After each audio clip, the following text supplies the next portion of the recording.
श्री स्वामी समर्थ सर्वांना.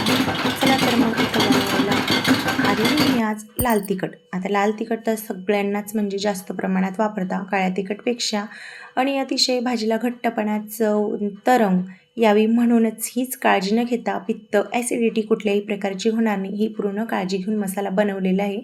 तर बघा, आणि अगदी म्हणजे खास सांगायचं म्हटल्यावर तर आपण बाहेरचे विकतचे मसाले आणतो ना, ते अजिबात आणायची गरज नाही. आता मी मिसळच बनवली होती कालच बघा, खूप सुंदर आली मिसळ, आणि अजिबात बाहेरचा मसाला वापरलेला आणि मिसळ मसालासुद्धा टाकला नव्हता. इतकी सुंदर मिसळ आली. मुलींना सगळ्यांनाच, पाहुण्यांनासुद्धा आलेले होते, त्यांनासुद्धा खूप आवडली. तर बघा, आता हेच आहे, आणि मसाल्याला कलर कसा येणार ते सुद्धा तुम्हाला सांगते मी शेवटी. सगळ्या ट्रिक्स छान वापरलेल्या आहे. इथं बघा, आता मसाला काय काय घेतलेलं आहे ते सुद्धा सांगते. आता मसाला इथे काही 100 ग्रॅम आहे, काही 50 ग्रॅम आहे असे वापरलेले. आता इथे हळद घेतलेली, सेलम गट्टूची घेतलेली 2 प्रकारची, आणि जास्त करून वस्तू आहे ना आयुर्वेदात तील आहेत, म्हणजे आपल्याला जेणेकरून पित्त, ॲसिडिटी काही होणार नाही असं. तर बघा, इथे जिरेसुद्धा घेतलेले, खसखस घेतलेले, नागेश्वर फूल घेतलेले, शोप घेतलेले, त्याच्यानंतर ओवा, नागचंपा, त्याच्यानंतर लवंग घेतलेली, दालचिनी घेतलेली, बाजा घेतलेले, वेलदोडे, जायपत्री, त्रिफळा,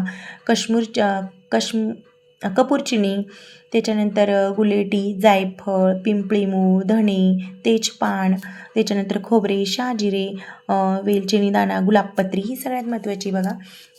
आता इकडे बघा, मिरचींसुद्धा सांगते. 7 ते 8 प्रकारची मिरची घेतलेली मी. तर मिरची असं जास्त प्रकार घेण्याचं कारण पण तसंच आहे, कारण भाजीला घट्टपणा छान येतो आणि तरंग चव पण येते. त्याच्यामुळे बघा, इथं दीपिका घेतलेली, चपाटा घेतलेली, सिंगल पट्टीची वेगळी घेतलेली, काश्मीरी पण घेतलेली, रेशीम पट्टा घेतलेली, तेजा घेतलेली, गंठूर घेतलेली. आता मिरचीसुद्धा काही पाव किलो घेतलेली मी इथं. रसगुल्ला घेतलेली, बुलेट घेतलेली. आता इथं फाफडा, गावराणी घेतलेली, आणि लोंगी मिरची पण घेतलेली इथं मी, आणि एवढ्या प्रकारच्या मिरच्या घेतलेल्या आहे. तर आपला मसालासुद्धा तितकाच सुंदर आणि छान येणार आहे. बघू शकता तुम्ही, लाल तिखटचं सुद्धा इतकं जर साहित्य आपण त्याच्यात वापरलं तर कशाला गरज पडेल बरं आपल्याला बाहेरून. आणि पुढे घेताना बघा, आपण जेव्हा लाल तिखटची किंवा तरीच्या मसाल्याच्या पुड्या आणतो आपण 5-10 रुपयाच्या, प्रत्येक वेळेस 5-10 रुपये असे खर्च करण्यापेक्षा आपले कितीतरी पैसे जास्त खर्च होता. हा मसाला एकदा बनवलेला 2 वर्षापेक्षाही जास्त जातो. तर संपूर्ण व्हिडिओ स्किप न करता बघा, आणि पूर्ण म्हणजे तुम्हाला सुद्धा जेणेकरून हे प्रमाण कायमचं असंच ठेवायचं आणि ते सुद्धा तुम्हाला लक्षात येईल. आता सर्व मसाले मी फोडून घेतलेले एकत्र. आता हे मसाले आपल्याला लाल तिखटसाठी तर आपल्याला काही गरज पडत नाही, म्हणजे भाजायची काही गरज पडत नाही. आता ही गुलाबपत्री हे आणि ही वेलची पावडर हे आपल्याला सगळ्यात शेवटी टाकायचे. आता गुलाबपत्रीसुद्धा म्हणजे आपला मसालासुद्धा खूप असा विशिष्ट प्रकारचा बनतो आणि छान बनतो.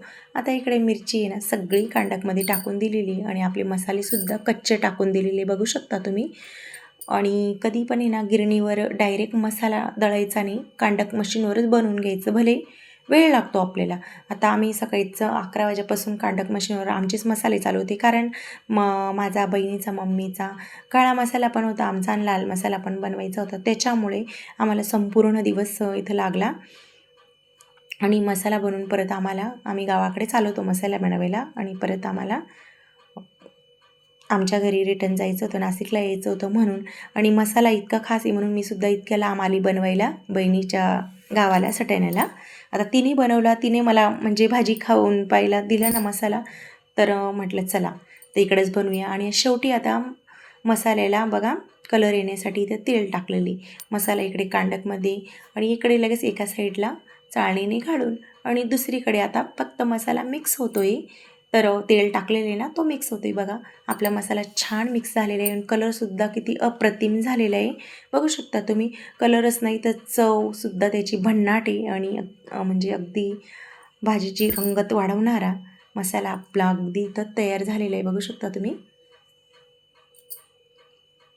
तर संपूर्ण व्हिडिओ डिटेलमध्ये बघा, आणि आपल्या चॅनलला नवीन असेल तर सबस्क्राईबसुद्धा नक्की करा, इतरांना पण शेअर करा नातेवाईकांना मसाला रेसिपी. तर मी आता मसाला सगळा माझा इथं बनून झालेला आहे 3 किलोचा, एका साईडला दिसते तुम्हाला, बघू शकता, दिसत असेल. काळा मसालासुद्धा आमचा झालेला आहे, तोसुद्धा व्हिडिओ मी अपलोड केलेला, तोसुद्धा नक्की बघा. आणि आता मसाला इथे दाबून भरून घ्यायचा आहे, म्हणजे आपला मसाला खराब होत नाही आणि वरून असं थोडं जाड मीठ टाकलेलं म्हणजे मसाला छान टिकून राहतो. चला तर मग धन्यवाद.